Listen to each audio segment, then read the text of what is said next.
Hey, my name's Zach Winakos. Just showing you today my pedal board for 2023. Been requested a few times, and it's been a long time since I've done one of these.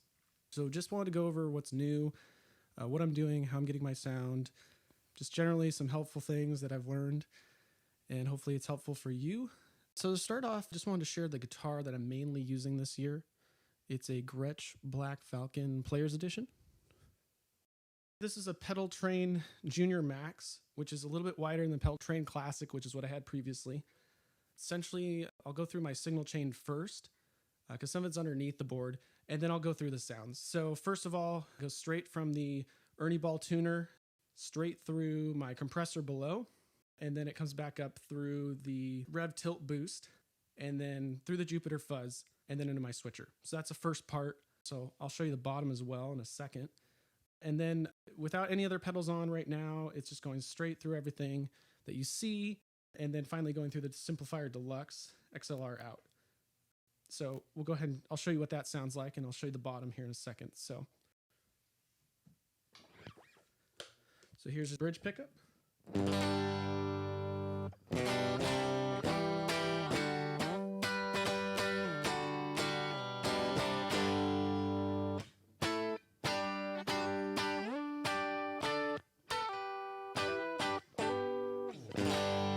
So that's the basic clean tone. I always have the compressor on and the tilt boost on.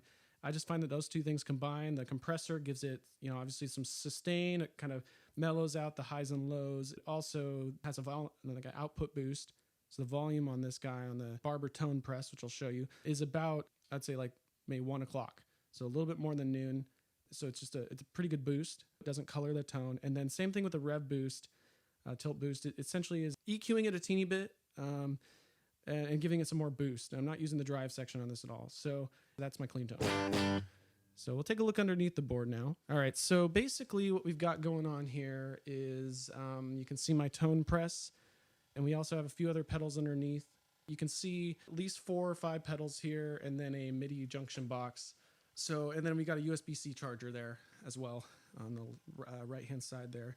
So tone press, you can kind of see settings are mostly up in the air, 12 o'clock noon, but the output's a little higher.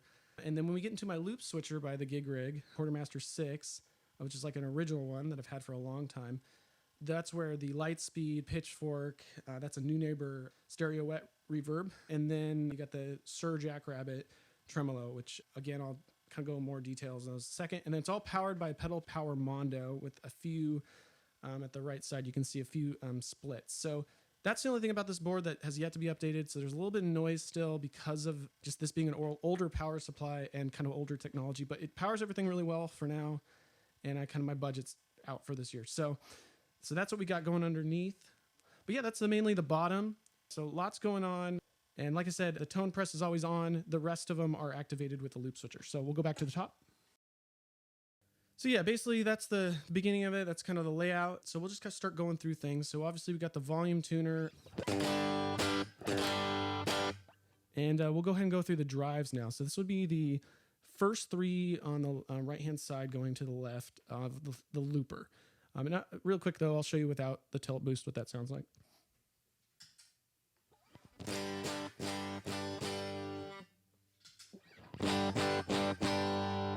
I tried it out, and it's just one of those always on kind of things now. So that's that. We'll go to Lightspeed.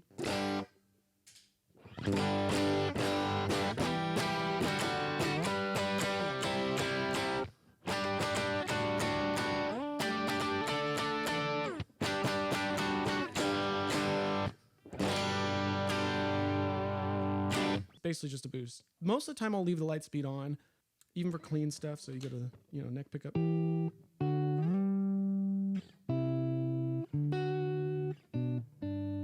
But it just gives a little more output. So most of the time that's always on.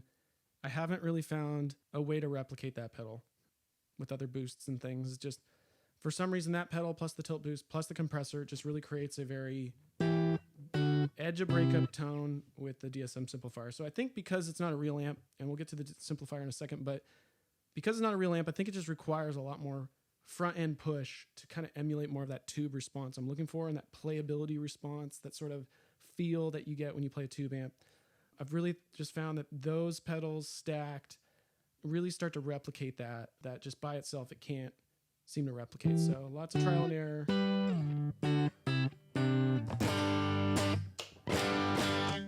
Middle pickup. Okay, then moving on, we got my Morning Glory. So this is a V3 that I rehoused. I rehouse lots of pedals. If you look up Rogue rehousing, I wanted a blacked out board. Really like the Morning Glory. So now I offer it for other people when they want something like that, just on the side. That's what that is, if you're curious. But here's with the Morning Glory, and you can kind of see the settings I've got.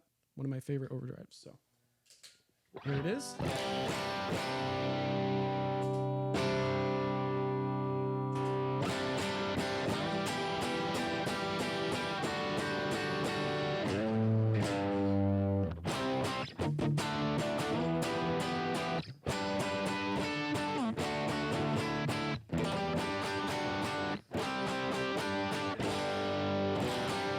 So this would be sort of my main drive sound.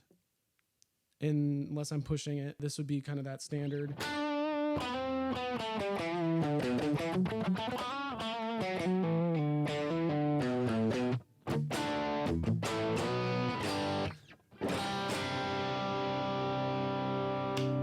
Neck pickup.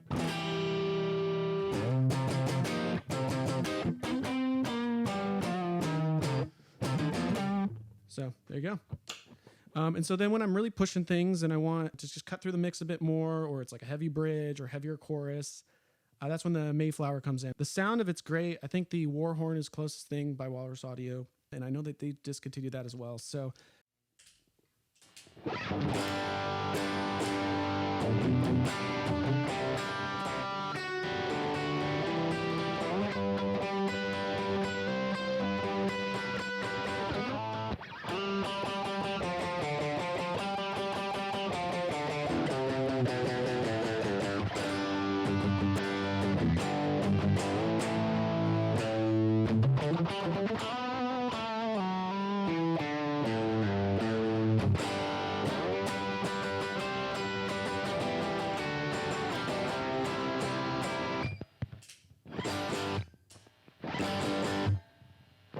you see it adds a little bit of buzz, but nothing major.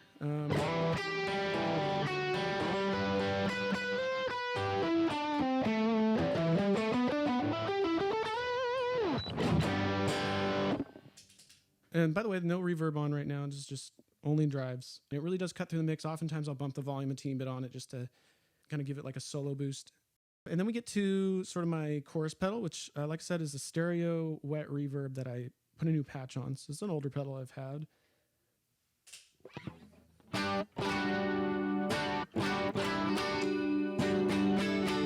This is the tri-chorus setting. It's one of my favorite settings. I've tried other choruses, even the Julia chorus, which I clearly have on there. I just love the sound of this.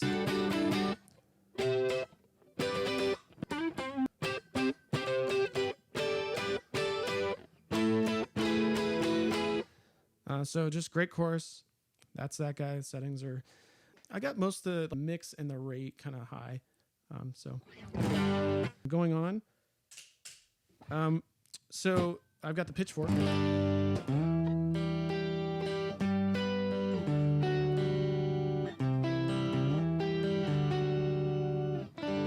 can kind of hear it. I've got this at 9 o'clock mix, and this is the high and low harmony. So you can't really tell right now. Sometimes we'll use this with swells or reverb and things for ambient with clean, but it's really great for lead. I'll show you later with reverb and delay and stuff, but we'll just do it now with just the drives. All right, bridge pickup.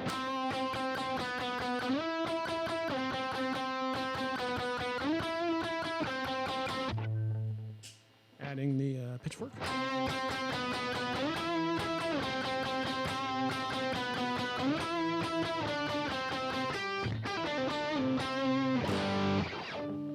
So last pedal is the Suhr Jackrabbit. So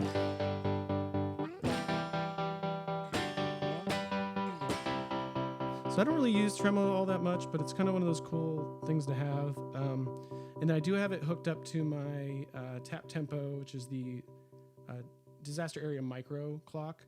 So let me go ahead and show you what happens when I change the tempo.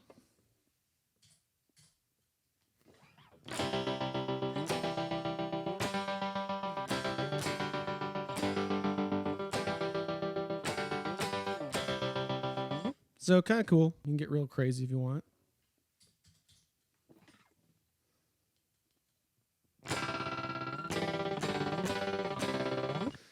All right, basically I've gone through the entire Quartermaster 6. Last pedal before we get to sort of the stereo controls is the Julia. So I use this as a vibrato.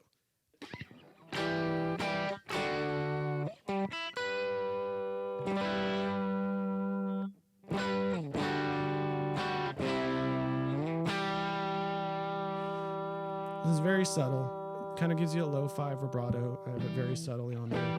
But there's that. I'll show it to you with the verbs and stuff later and how that makes a bigger difference there. But that's it, my whole chain. Then it goes into the timeline.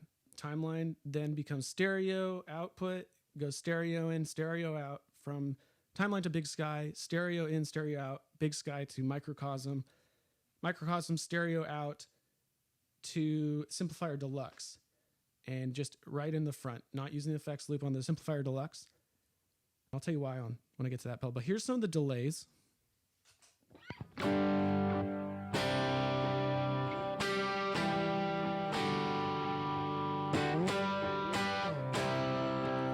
So I'm just kind of really like digital delay. I also really like debucket delay. But for live use, I find that debucket delay, when you change tempos and things, at least on the timeline, you'll hear the tempo changing and ramping. So I've just stick with just standard digital delay a lot of times. Let me go ahead and add some reverb.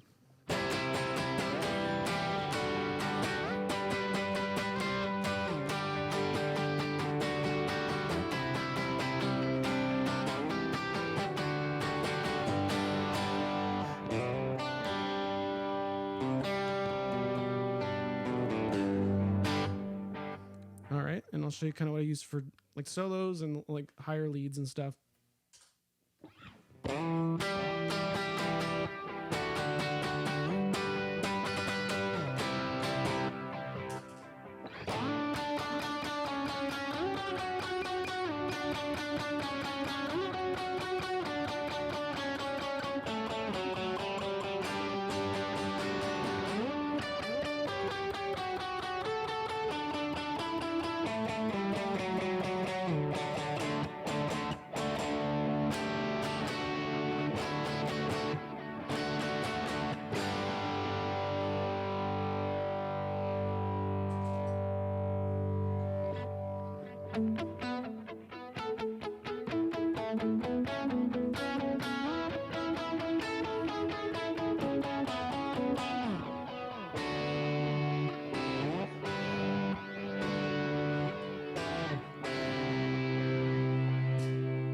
So that's my dual delay.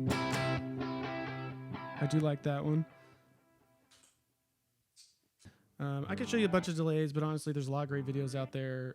I just want to show you what I mainly use, which is digital delay, and occasionally like dual delay and debucket delay, more so for the recording and such. But for live, it's definitely just .8 digital delay. So,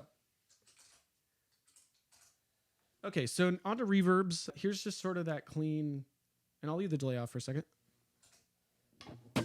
So just a roomy. This is like basically a reverb off, but you never want to go completely off. So it's just a room. I think the studio room setting.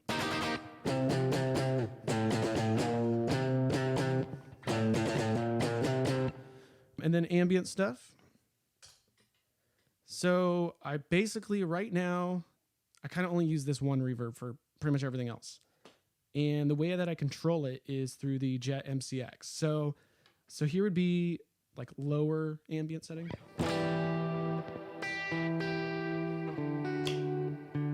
Neck pickup.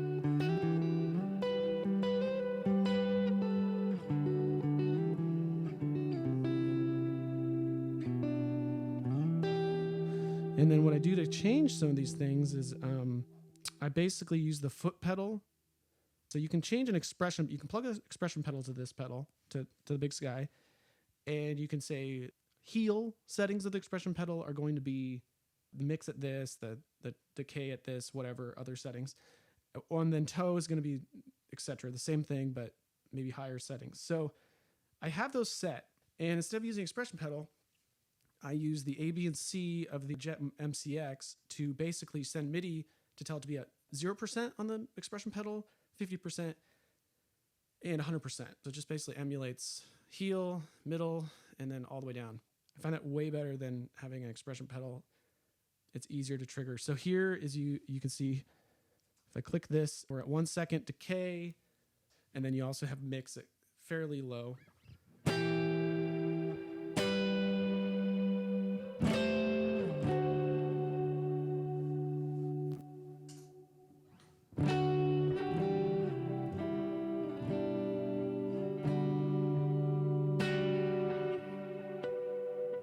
Okay, and then I want a little bit more.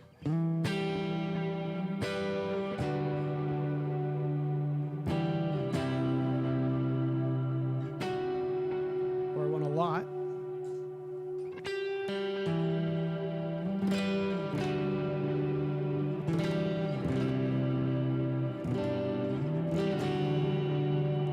So a lot of times what I'll do is I'll be playing, you know, something where I want it to ring out really a lot. So here's like an example.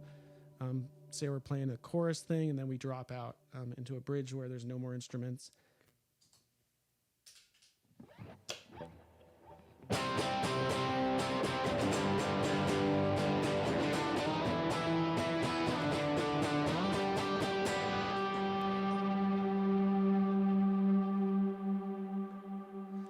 So last note, I just hit that and it just created a huge trail. Now, going back to the vibrato, this is when it gets pretty cool. So the vibrato kind of clips the signal or kind of creates some weird things going on with delay and reverb. It's hard to describe. I can just show it to you though. So you saw what I just did there. I'm going to go ahead and do it with the Julie as well.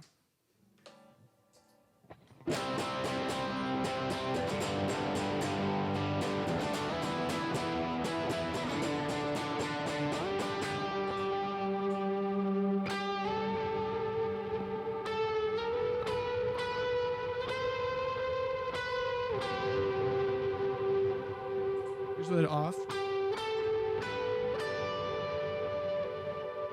Here's with it on.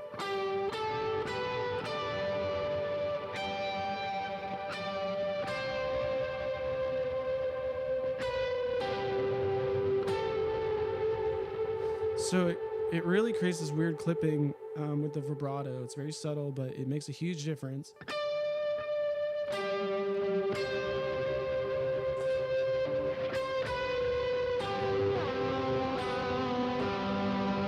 Even with less delay, or less reverb.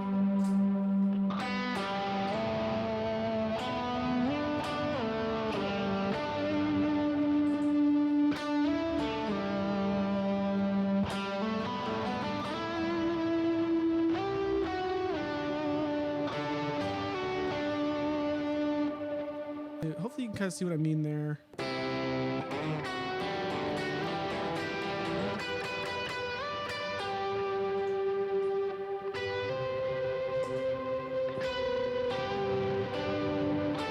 That's with PitchFork and the vibrato.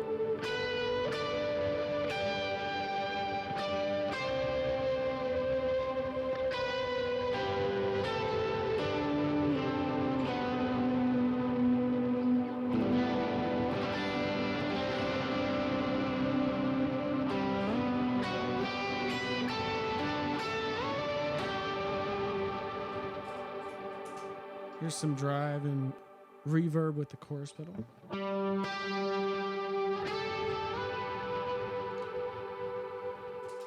Less drive.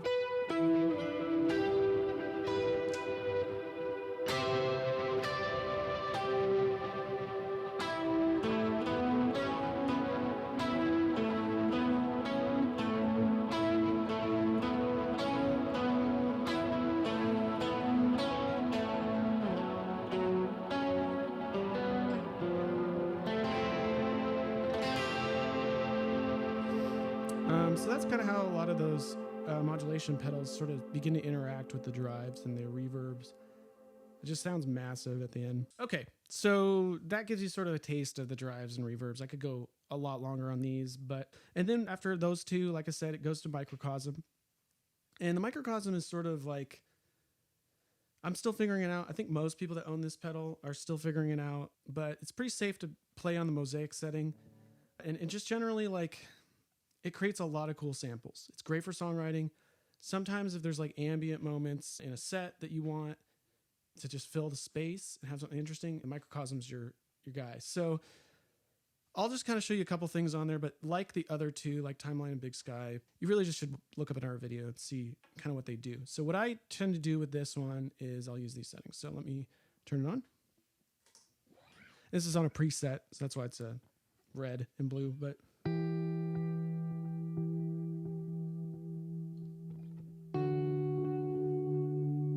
me give it some reverb.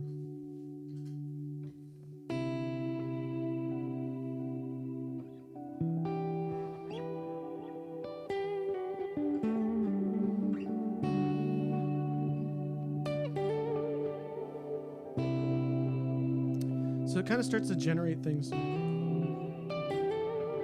kind of randomly on, and then at some point you can freeze it. So it's taking the randomizations that this patch does, and there's a lot of settings for them. It almost randomly generates them, like I said. So it's really hard to replicate the same sound twice. But when you hit that final button on the right, it will hold it and it will keep looping. And this is also in time, and I forgot to mention, both the Timeline and the Microcosm are also MIDI clock set. So it will go in time to the 64 BPM right now.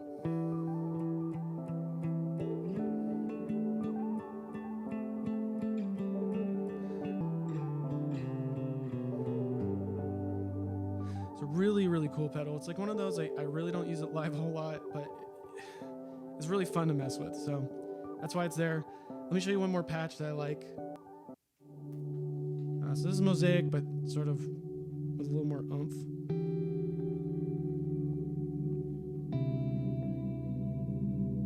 So a lot more low end. Really neat.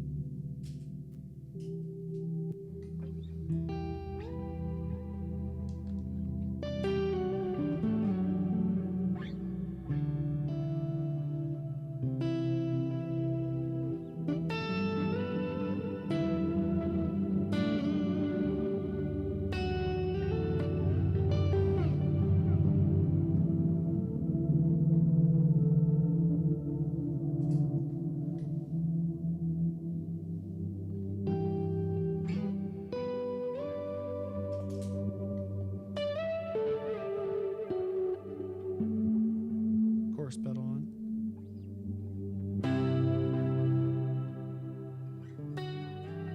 Turn down the pickup volume a little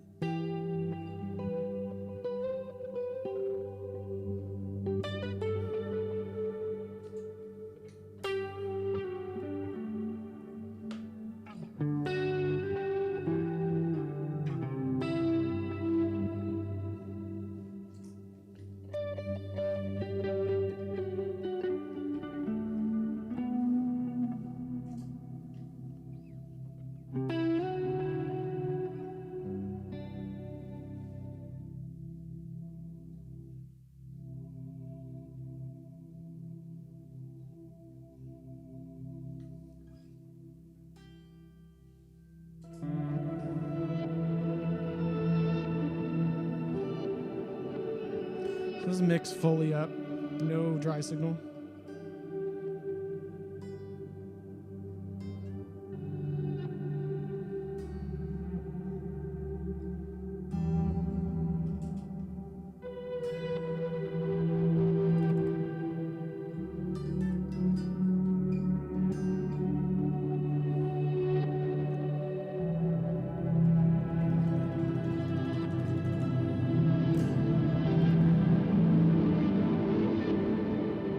Get absolutely crazy.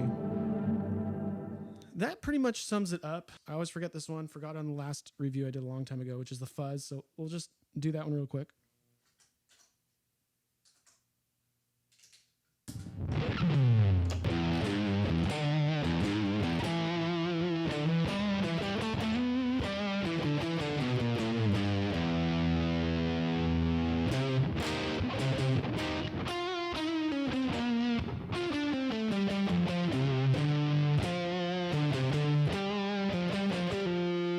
Let's give it pitchfork.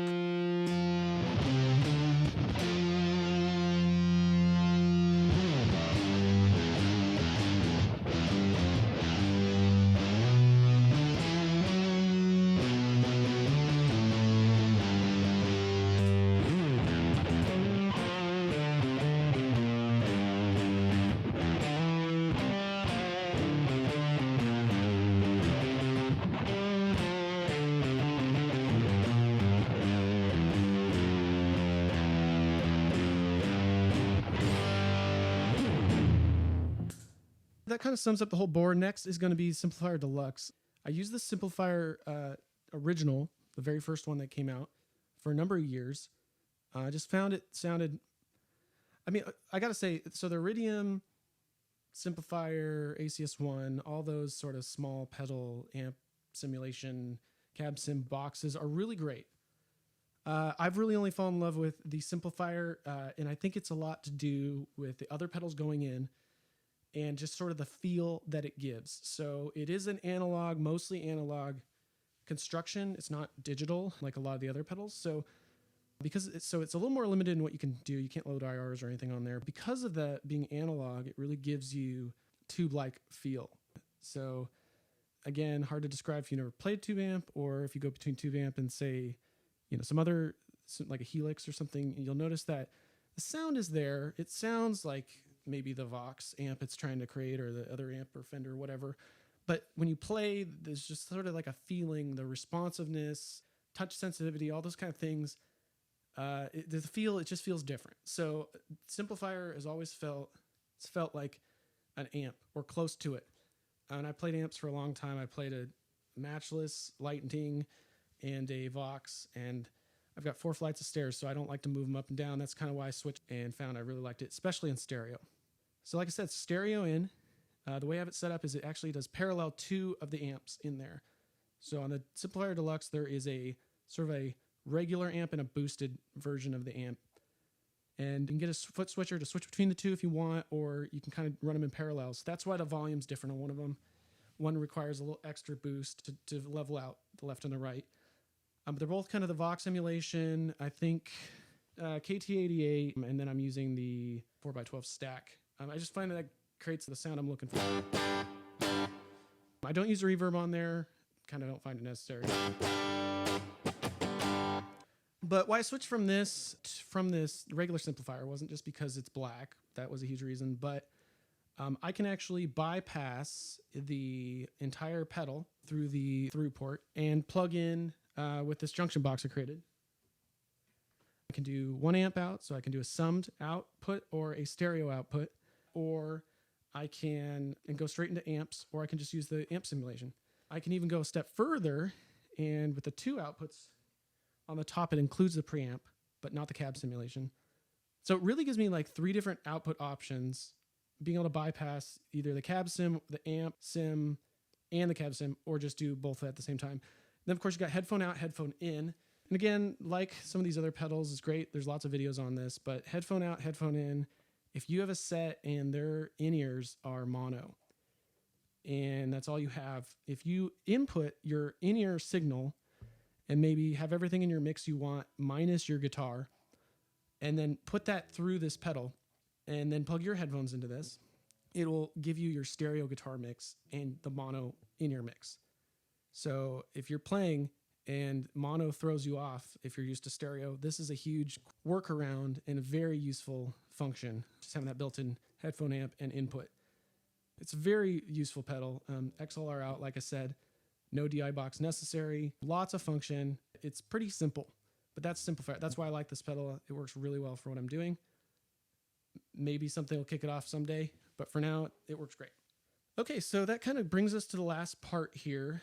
which is my utility pedals. I've got a few on here, so I'll just kind of go through them. So I already mentioned the Jet MCX a little bit. It also does a few other things other than just change the expression values on the Big Sky. But if I have like a long reverb going and I want to freeze that infinitely,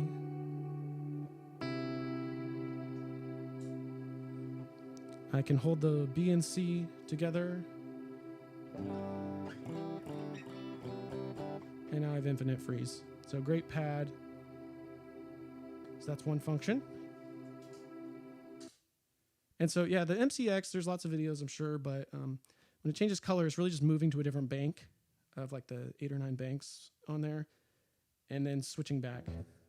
And you can set, it's really a crazy useful pedal. So I don't use this quite as much, but if I want to quickly go to a certain preset, I can set it on the fly.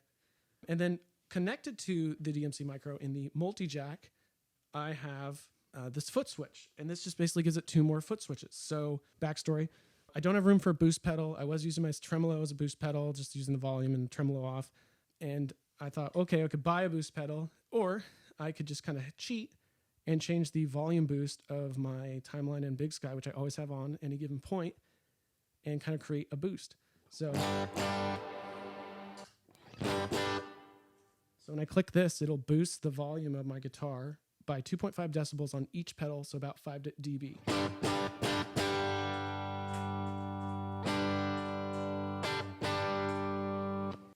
It's basically just a clean boost. I'm sure I could buy a clean boost and achieve the same thing, but it was just too easy and quick to do on here. And it doesn't introduce any more sound problems to my signal that I need. So kind of cool. That's my clean boost. Otherwise, I'll use the vibrato or the pitch shifter, PitchFork to kind of create boost when I need it. So yeah, that's that. And then for right now, I can set these to whatever I want, but right now I have this to change my delay timing.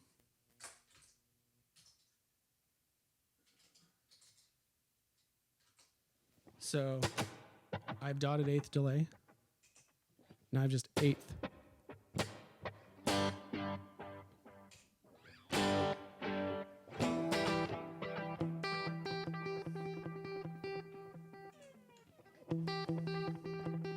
So occasionally, depending on the song, maybe between chorus and verse, I'll need a dotted 1/8 versus an 1/8 or vice versa. And that's a quick way to jump between the two. Again, that's just a MIDI CC message if you look in the manual of the timeline. So that's that guy. And then lastly, I've got my micro.clock, which sends tap tempo and MIDI clock. So it sends MIDI clock out of the multi-jack into my Quadra. It's a junction box with 4 MIDI inputs and 2 outputs. It's mounted underneath. It's right here where my thumb is.